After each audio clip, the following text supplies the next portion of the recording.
लोकभारती 10वीं कक्षा।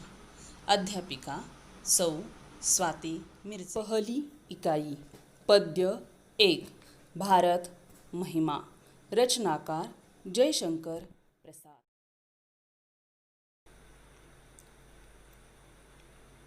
हिमालय के आंगन में उसे किरणों का दे उपहार, उषा ने हंस अभिनंदन किया और पहनाया हीरक हार। इसका मतलब है हमारा प्यारा भारत देश हिमालय के आंगन की भांति है।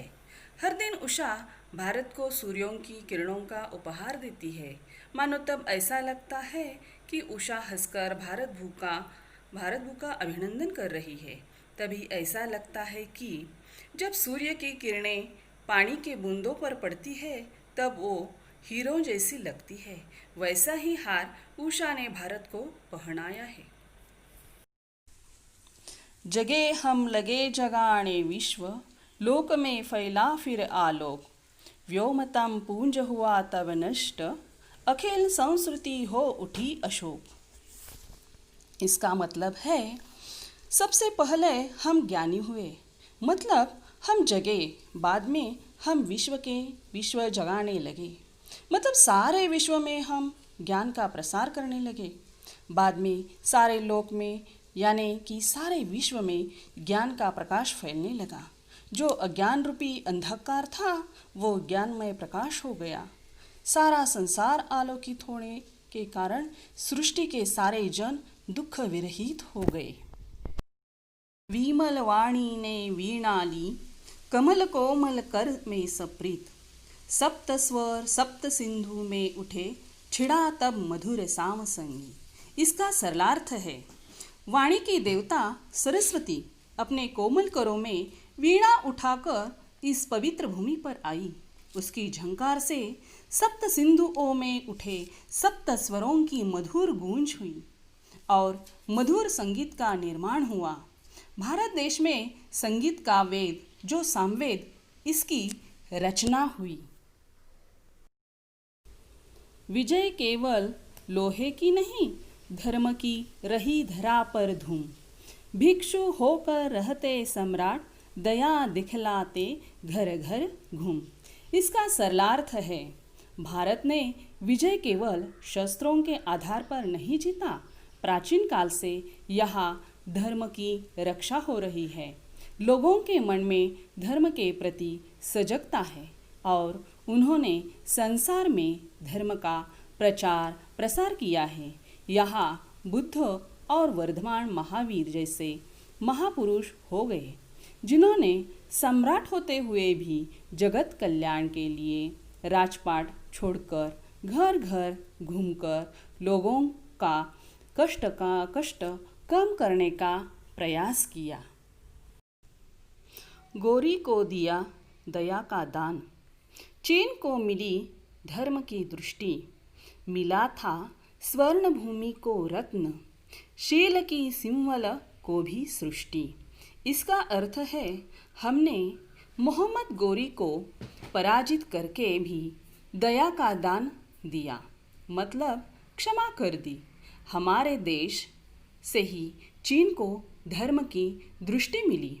जावा और श्रीलंका की भूमि को मानो रत्न मिला, यानी कि वहाँ के लोगों को पंचशील यानी अहिंसा, अस्तेय, अपरिग्रह, सत्य, ब्रह्मचर्य आदि के सिद्धांत मिले।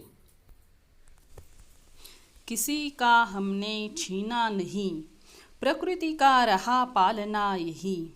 हमारी जन्मभूमि थी यही, कहीं से हम आए थे नहीं। इसका सरलार्थ है भारतवासियों ने कभी किसी से कुछ भी नहीं छीना। राज्य या संपत्ति जो कुछ प्रकृति ने दिया वही अच्छी तरह से पालते रहे। प्रकृति ने बहुत सारा हमें दिया। भारत देश सदा से ही हमारी जन्मभूमि रहा है। हम इसी आंगन में जन्मे और पले। हम बाहर से कहीं किसी भी स्थान से नहीं आए। चरित थे पुत भुजा में शक्ति, नम्रता रही सदा संपन्न। हृदय के गौरव में था गर्व, किसी को देख न सके विपन्न। इसका सरलार्थ है, भारत के सुपुत्र सदा से ही चरित्रवान रहे हैं। हमारे बाहु में सदा से ही शक्ति रही है। भारतीय लोग सदा के लिए वीर एवं धैर्यशाली रहे हैं। वीरता के साथ ही नम्रता का गुण उनमें ओतप्रोत भरा है। उस पर उन्होंने कभी गर्व नहीं किया। हमें अपनी सभ्यता और संस्कृति पर सदा गर्व रहा है। हम भारतीय किसी को भी कभी दुख नहीं देते, बल्कि सभी दुखी जनों के सेवा में तत्पर रहते हैं। ऐसा कवि कहते हैं।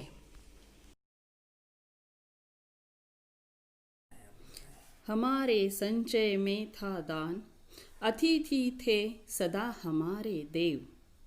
वचन में सत्य, हृदय में तेज, प्रतिज्ञा में रहती थी टेव। इसका सरलार्थ है, हमारे यहाँ के लोग अगर धन का संचय करते हैं तो भी वह दान के लिए ही है। हमारे यहाँ के अतिथि हमारे लिए सदैव देव के समान ही है।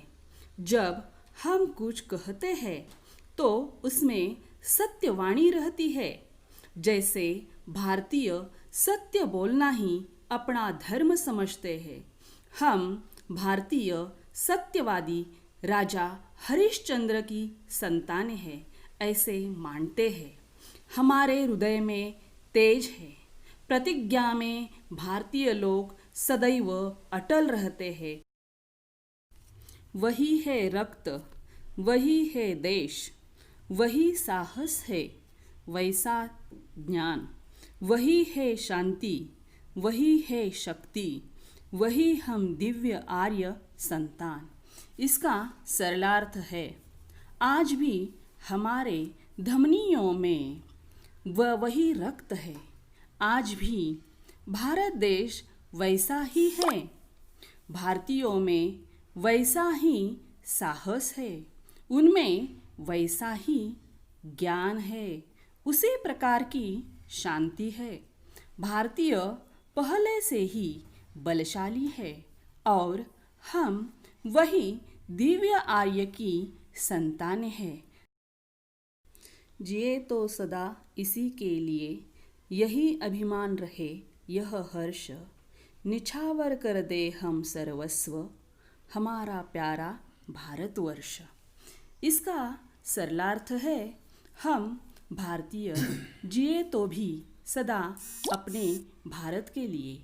यहाँ के संस्कृति पर हमें अभिमान है और आनंद है कि हमने इस भूमि में जन्म लिया।